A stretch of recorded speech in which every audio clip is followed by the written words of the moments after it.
Hello बच्चों, क्या हाल चाल। मस्त एकदम।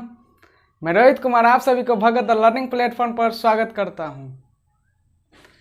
कल मैं प्रकाश के परावर्तन पर लेक्चर लेकर के आया था।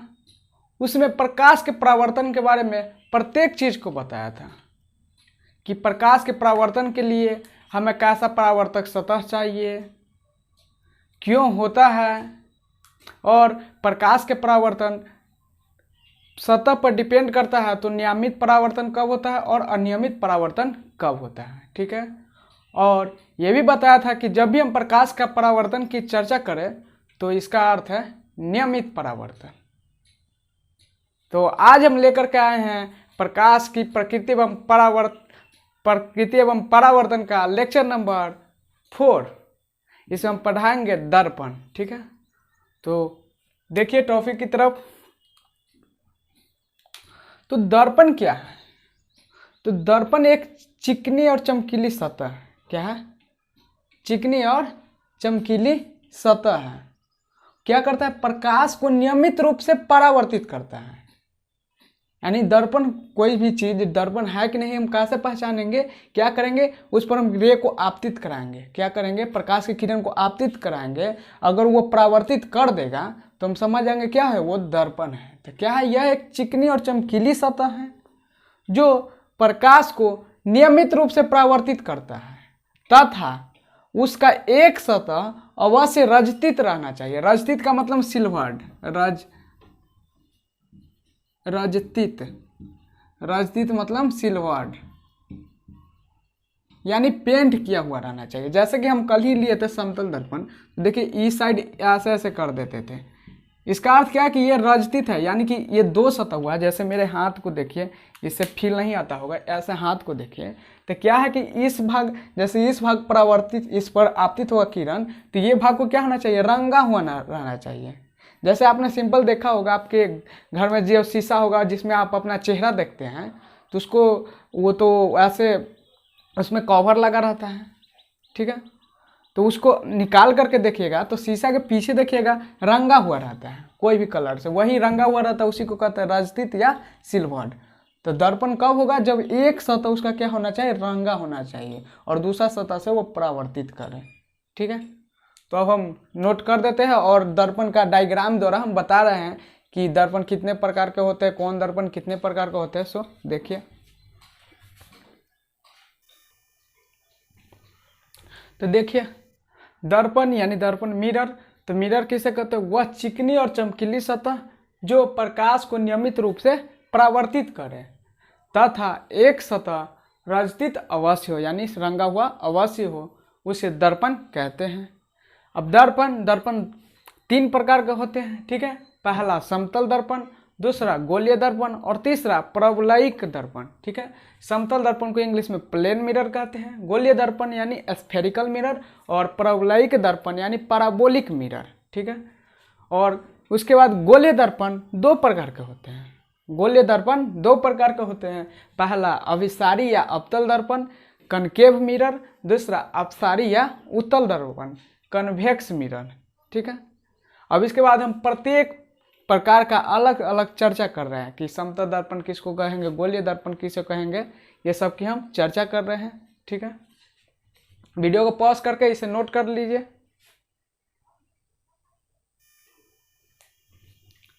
देखिए समतल दर्पण, तो जिस दर्पण का परावर्तक सतह समतल हो, यानी देखिए कि क्या दर्पण ही कहते हैं कि परावर्तक सतह के आधार पर। ठीक है ना। तो हम किसी भी दर्पण को डिफाइन करने के लिए क्या देखेंगे? परावर्तक सतह को ही देखेंगे। ठीक है। तो यहाँ पर भी देखिए क्या कह रहा है कि परावर्तक सतह, यानी परावर्तक सतह कैसा होना चाहिए? समतल होना चाहिए। तो ये देखिए एग्जाम्पल है। तो क्या किए, ये इधर दिखा रहे रंगा हुआ भाग, यानी निचला जो पीछे का सतह होगा। जैसे मान लीजिए कि ये दर्पण ये है, तो ये वाला भाग हुआ, ये वाला भाग क्या हुआ है? रंगा हुआ है, यानी कि रजतित है। ठीक है। तो ये हो गया रजतित सतह, और ये सतह क्या है? बिना रंगा हुआ। तो ये क्या हो गया? परावर्तक सतह। ठीक है। ये ऐसा दर्पण है, लेकिन यहाँ पे ऐसे तो दिखा नहीं सकते, इसलिए एक लाइन द्वारा दिखाया है। ठीक है। तो ऐसे मेरे हाथ को देखिए, तो ये हो गया रंगा हुआ भाग और ये क्या है? परावर्तक सतह। तो वही है, तो ऊपर वाला परावर्तक सतह और नीचे वाला रजतीय सतह। तो परावर्तक सतह को देखिए क्या है, समतल है। जैसे ये बोर्ड है तो ये क्या है, समतल, एकदम समतल है, ठीक है। तो ऐसा ऊपर का भाग क्या है, एकदम समतल है। तो जिस दर्पण का परावर्तक सतह समतल हो उसे हम समतल दर्पण कहते हैं, ठीक।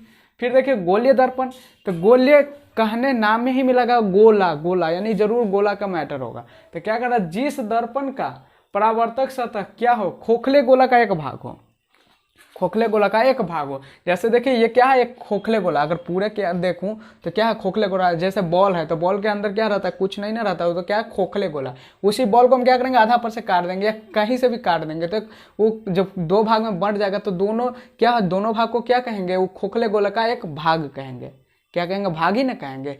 जैसे कोई बॉल है, फुटबॉल सब देखते हैं तो अंदर खाली रहता है, हवा पैक रहता है, तो क्या कहेंगे, उसको हम दो भाग में काट देंगे, कहीं से भी दो भाग में हम काट देंगे। तो प्रत्येक भाग क्या कहेगा कि वो खोखले गोला का एक भाग है, ठीक है।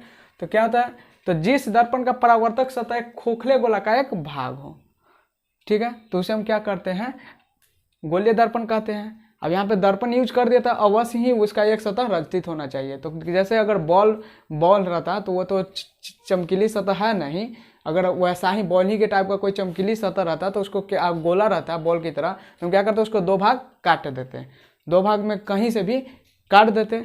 तो क्या और क्या करते, एक सतह उसका क्या करते, रंग देते हैं। एक सतह, दो सतह बनेगा ना, एक बाहर वाला एक अंदर वाला, था क्या करेंगे, एक सतह को रंग देंगे, तो वही क्या बन जाएगा, गोलीय दर्पण बन जाएगा, ठीक है। तो याद देखिए यहाँ पे हम एक गोला ये लिए और एक गोला या लिए, तो यहाँ इसको यहाँ से हम कट कर दिए और इसको हम यहाँ से कट कर दिए।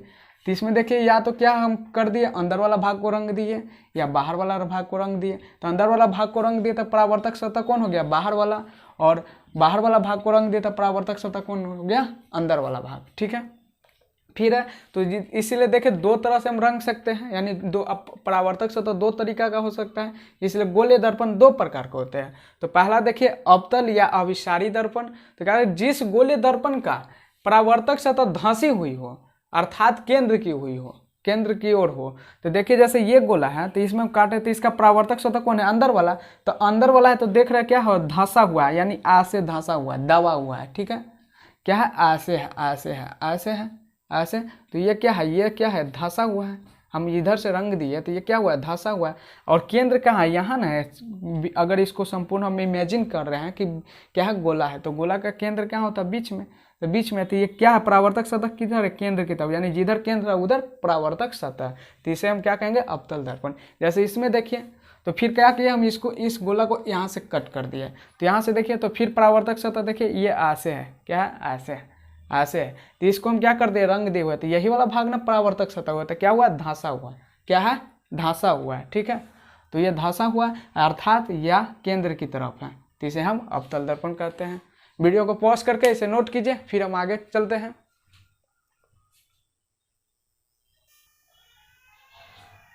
देखिए बी में उत्तल या अपसारी दर्पण। तो जिस गोलीय दर्पण का परावर्तक सतह क्या उभरी हो, अर्थात केंद्र के विपरीत की दिशा में हो। जैसे देखिए यहाँ पे, ठीक है, तो यहाँ पे क्या होगा, केंद्र होगा, यहाँ पे इसका केंद्र होगा, यानी कि दिया रहेगा इतना ही, हम इमेजिन कर लिए कि इस गोला का ये भाग है, ठीक है। तो क्या है, परावर्तक सतह देख लीजिए, हम अंदर वाला भाग को रंग कर दिया है, ठीक है। तो अगर ये ऐसे है, क्या है, ऐसे है, तो ऐसे में क्या किए, इस भाग को हम क्या कर दिए, रंग दिए हुए। तो ये भाग को रंग दिए हुए, तो ये वाला भाग क्या हो गया, परावर्तक सतह। तो देखिए तो ये उभरा हुआ नहीं है, देखिए तो अंदर वाला भाग ना धंसा हुआ है, लेकिन बाहर वाला भाग, अभी परावर्तक सतह कौन है, बाहर वाला भाग। तो बाहर वाला भाग क्या, उभरा हुआ है, उभरा हुआ है, या केंद्र इधर है तो ये क्या है, इस साइड है, यानी केंद्र के विपरीत दिशा में, ठीक है। जैसे फिर इस फिगर को देखें तो इस फिगर ऐसा है, जिसमें क्या किया, इस वाला भाग को हम गोला यानी रजतीत कर दिए। तो इस वाला भाग को रजतीत कर दिए, तो ये वाला भाग परावर्तक सतह हुआ। तो यह क्या हुआ, उभरा हुआ भाग है, क्या है, उभरा हुआ भाग है, या केंद्र इधर होगा तो ये क्या है, विपरीत दिशा में। तो इसे ही हम उत्तल दर्पण कहेंगे, और उत्तल दर्पण को ही अपसारी दर्पण कहते हैं, ठीक है। आगे देखेंगे कि अपसारी और अभिसारी क्यों कहते हैं इससे। फिर तीसरा, ये था गोलीय दर्पण का पाठ। अब तीसरा दर्पण का प्रकार देखे थे प्रवलयिक दर्पण। तो अभी तक आपने क्या पढ़ा है, गोला पढ़ा है, बेलन पढ़ा है, शंकु पढ़ा है, ये सब पढ़ा है, लेकिन एक कोनिक सेक्शन होता है, क्या करता है, कोनिक सेक्शन, जो आपको हायर क्लास में पढ़ना है, 11th में पढ़ना है, ठीक है। तो क्या होता है, एक कोनिक सेक्शन होता है। यानी कि जैसे कोनिक सेक्शन, जैसे आपने देखा होगा अंडा होता है, तो अंडा क्या होता है, ऐसा होता है, ठीक है ना। या कोई चीज़ को ऐसे ऐसा देखा होगा, ऐसा देखा हुआ है, यानी कि ये यही सब क्या है, कोनिक सेक्शन है। यानी कि जो वैसा फिगर जो पूर्णतः गोल नहीं है। गोला कब कहते हैं, जब क्या करता है कि किसी एक बिंदु के चारों तरफ वो समान दूरी से घूमता है, ठीक है, तो गोला कहते हैं। तो ऐसा ही है कि क्या रहेगा, जो गोला नहीं रहेगा, यानी पूर्णतः गोला नहीं रहेगा, गोला का आकार का रहेगा लेकिन गोला, ये देखिए तो गोला का आकार है, लेकिन अंडा आपने देखा है, अंडा सबसे बेस्ट एग्जाम्पल है, ठीक है। तो उसे हम कोनिक सेक्शन कहते हैं। तो कोनिक सेक्शन 3 प्रकार का होते थे। उस पहला होता है इसेंट पैराबोला, ठीक है ना। तो पैराबोला तो वही है पैराबोलिक दर्पण, ठीक है ना। तो वह दर्पण जो पूर्णतः गोल नहीं होता है उसे ही हम पैराबोलिक दर्पण कहते हैं, ठीक है। इसका एक पहचान के लिए याद रखिए इसेंट्रिसिटी, जैसे कि इसमें रेडियस होता है ना, गोला में क्या होता है, रेडियस, गोला का रेडियस है ना, उसका पैरामीटर होता है। तो ऐसा ही पैराबोला का यानी कोनिक सेक्शन का पैरामीटर होता है इसेंट्रिसिटी, ठीक है, इसेंट्रिसिटी उसको ई द्वारा, जैसे यहाँ पे आर से सूचित करते हैं ना रेडियस को, तो ऐसा ही इसेंट्रिसिटी को ई से सूचित करते हैं, इसेंट्रिसिटी को ई से सूचित करते हैं। तो ये पैराबोला का इसेंट्रिसिटी 1 होता है, ठीक है। यानी वैसा कोनिक सेक्शन जिसका इसेंट्रिसिटी क्या है, 1 हो, उसे हम पैराबोला कहते हैं। और ये क्या है, पैराबोला दर्पण है। तो ये डायरेक्ट अभी आप लोग पैराबोला नहीं जाने, तो इसलिए डायरेक्ट लिख दे कि वह दर्पण जो पूर्णतः गोल नहीं होता है उसे हम पैराबोलिक दर्पण कहते हैं। जैसे देख लीजिए, यह हुआ, ये हुआ, पूर्णतः गोल नहीं है। तो क्या देखे, इसका बाहर वाला भाग रंजित कर दिए, तो अंदर वाला भाग क्या है, परावर्तक सतह है। इसमें क्या किए, अंदर वाला भाग रंग दिए, तो बाहर वाला भाग क्या है, परावर्तक सतह, परावर्तक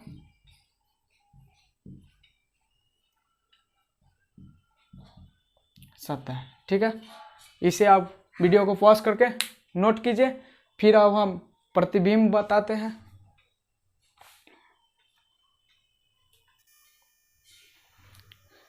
देखिए, पिछला लेक्चर में हमने छाया बताया था, लेकिन वो वीडियो के लास्ट में बताया था, ठीक है। यूनिट कन्वर्जन और फंडामेंटल यानी आधारभूत राशि लिखने के बाद लिखा था। तो बोले थे उससे पहले कि जो लिखे हुए हैं वो वीडियो को स्किप कर सकते हैं, इसलिए कुछ होते लिए लास्ट तक नहीं देखे होंगे। तो हमारे फिर लिख दी है शैडो, छाया, ठीक है ना। तो छाया क्या है कि जब प्रकाश की किरणें के पथ में एक अपारदर्शी वस्तु को रख दिया जाता है तो वहाँ अंधेरा क्षेत्र बन जाता है, क्योंकि किरण अपारदर्शी वस्तु को आर पार नहीं कर सकता है। उस अंधेरा क्षेत्र को हम छाया कहते हैं। जैसे कि देखिए, हमारे इधर से प्रकाश आ रहा है, ठीक है, इधर खिड़की है इसलिए खिड़की से प्रकाश आ रहा है, ठीक है। तो हम क्या किए, ये हाथ एक क्या है, अपारदर्शी वस्तु है, क्या है, अपारदर्शी वस्तु है। तो आया, तो इधर से किरण आ रहा है, तो हमने इस हाथ को यहाँ पे रख दिया, तो इस यहाँ पे जो किरण आया होगा वो इसको आर पार नहीं कर सकता है।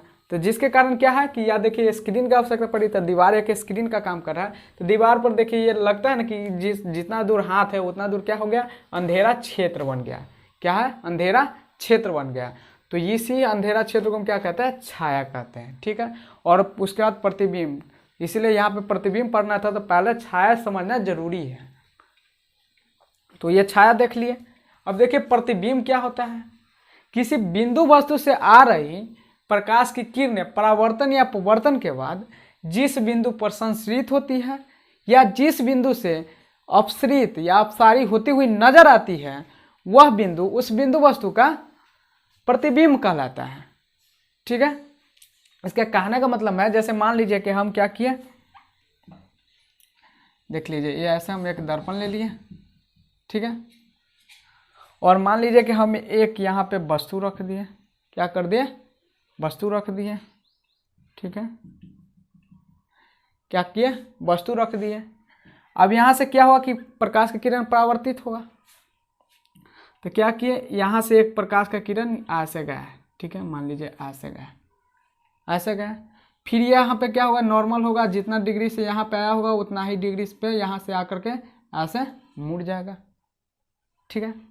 फिर क्या होगा, दूसरा किरण आया, अनगिनत किरण आएंगे ना, तो हम 2 किरण को लेंगे, क्योंकि कब होगा, तब जब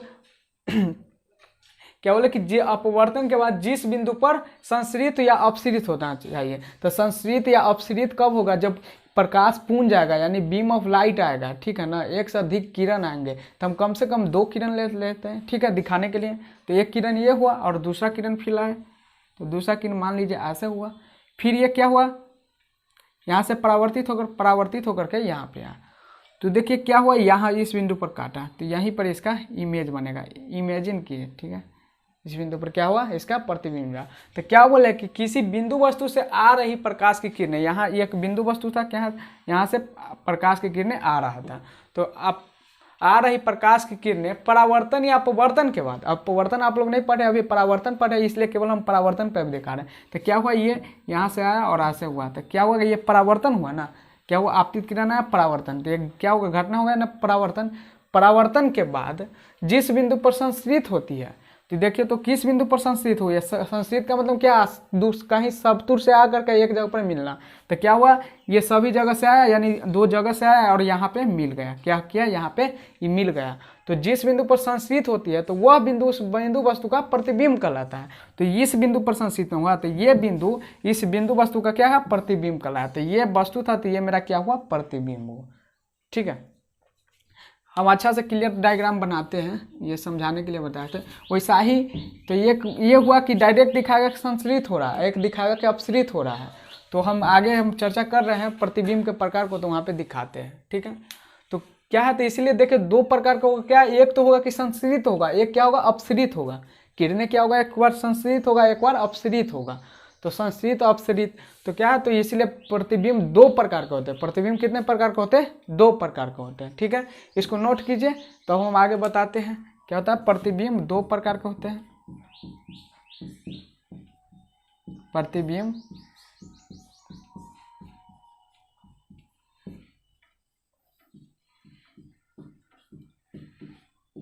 2 प्रकार के होते हैं, ठीक है ना। क्यों हुआ, क्योंकि एक बार क्या होगा, परावर्तन या अपवर्तन के बाद किरणें क्या करेगा, संश्रित करेगा और नहीं तो अपसरित करते हुए नजर आएगा, ठीक है।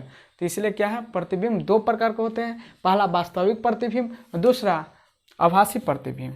वास्तविक प्रतिबिंब लिखते हैं, ठीक है, बाद में लिख रहे हैं, तो इसको नोट कीजिए वीडियो को पॉज करके।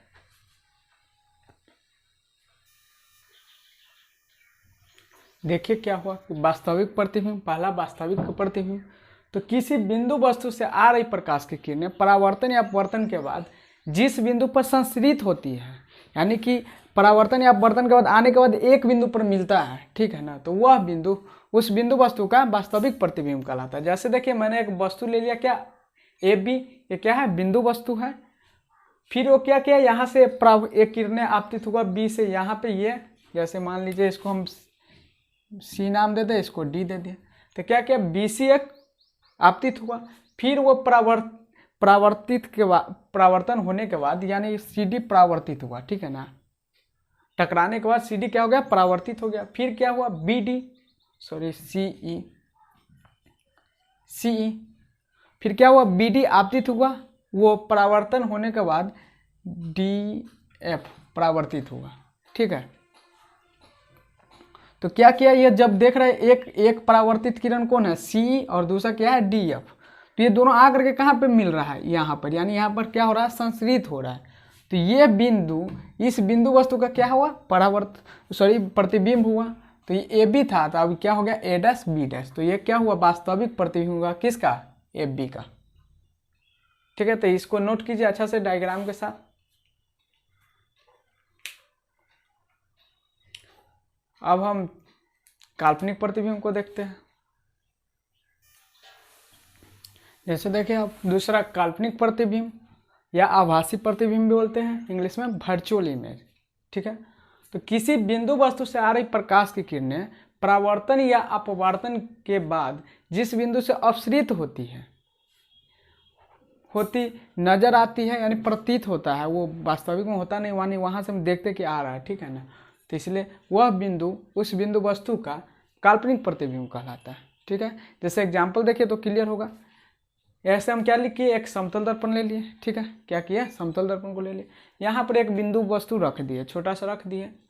तो देखिए क्या हुआ कि एक प्रकाश की किरणें यहाँ पे आया, एक प्रकाश की किरणें क्या हुआ, यहाँ पे आपतित हुआ। तो आपतित के बाद क्या हुआ, समतल से टकराएगा तो वापस चला गया, यानी कि ये परावर्तित हो गया। फिर दूसरा यहाँ पे है, और फिर ये ऐसे परावर्तित हो गया। तो हम देखें कहीं पर ये तो क्या देखना कि परावर्तित किरण को देखना है, तो परावर्तित किरण ये दोनों है, एक ये है एक ये है। तो ये तो देख रहा है यहाँ जो जो आगे जा रहा था तो क्या हो रहा है, दूर ही हो रहा है। इसका अर्थ क्या है कि पीछे कहीं दोनों एक जगह से आ रहा है, पीछे दोनों एक जगह से आ रहा है। तो हम दोनों को क्या किए, पीछे फैलाए तो फैलाए तो देखे कि यहाँ पे दोनों आ जा करके मिल रहा है, यानी यहाँ से क्या हो रहा है, अपसृत हो रहा है। माने कि हमको नजर आया कि यहाँ से अपसृत हो रहा है, इमेजिन किए कि यहाँ से अपसृत हो रहा है। ठीक है, तो इसीलिए क्या कहा, काल्पनिक प्रतिबिंब। ये बना जो क्या हुआ, काल्पनिक प्रतिबिंब। जैसे देख लीजिए ये इसमें उत्तल दर्पण में ए बी क्या है, एक बिंदु वस्तु है। तो फिर क्या किया, हम ए बी से किया, ए से एक आपतित किरण हुआ ए बी, फिर परावर्तन के बाद क्या हुआ, बी सी परावर्तित हुआ, फिर दूसरा क्या हुआ, ए डी आपतित हुआ, फिर परावर्तन के बाद डी परावर्तित हो गया। तो हमको किसको देखना है, परावर्तित किरण को देखना है, या अपवर्तन में हम देखते हैं अपवर्तित किरण को, कि वो देख रहा है कि संश्रित हो रहा है कि अपसृत हो रहा है। तो हम देखें यहाँ देखें एक डी है और बी सी है, तो इस किरण को देखें तो आगे जो जो जाएगा तो ये फैल ही रहा है। इसका अर्थ क्या है कि कहीं पीछे से एक बिंदु से आ रहा है, पीछे से एक बिंदु से आ रहा है। तो क्या हुआ, हम पीछे इसको इमेजिन करके अपना बढ़ाए तो क्या मिला, यहाँ पे ए डैश यहाँ पे हुआ। तो यहाँ से देखिए क्या हो रहा है, अपसृत होते हुए नजर आ रहा है। तो इसलिए ये डैश और बी डैश क्या हुआ, काल्पनिक प्रतिबिंब है। ठीक है, यानी जहाँ पर परावर्तित किरण क्या होता है या अपवर्तित किरण क्या करता है, कटता है। ठीक है ना, वह बिंदु, उस बिंदु वस्तु का क्या होता है, प्रतिबिंब कहलाता है। ठीक है ना, उसके लिए क्या करना है, हमको परावर्तित किरण को देखना है परावर्तन में, और अपवर्तन में अपवर्तित किरण को देखते हैं। ठीक है, यानी आपतित किरण क्या है उससे हमको मतलब नहीं है। प्रतिबिंब बनता है परावर्तित किरण और अपवर्तित किरण के कटान बिंदु पर। ठीक है, तो जैसे देखिए इसका कटान बिंदु यहाँ था तो इसलिए यहाँ पे बना, इसका कटान बिंदु इस दोनों का यहाँ था यहाँ पे, और पीछे भी देख लीजिएगा वास्तविक प्रतिबिंब में भी कटान बिंदु वहाँ था इसलिए बना। ठीक है, तो वीडियो को पॉज करके इसे नोट कीजिए। अब हम बताने जा रहे हैं, एग्जाम में पूछ देता है अंतर कि वास्तविक प्रतिबिंब और काल्पनिक प्रतिबिंब में अंतर लिखें, तो इसलिए हम उसको नोट करा दे रहे हैं। ठीक है,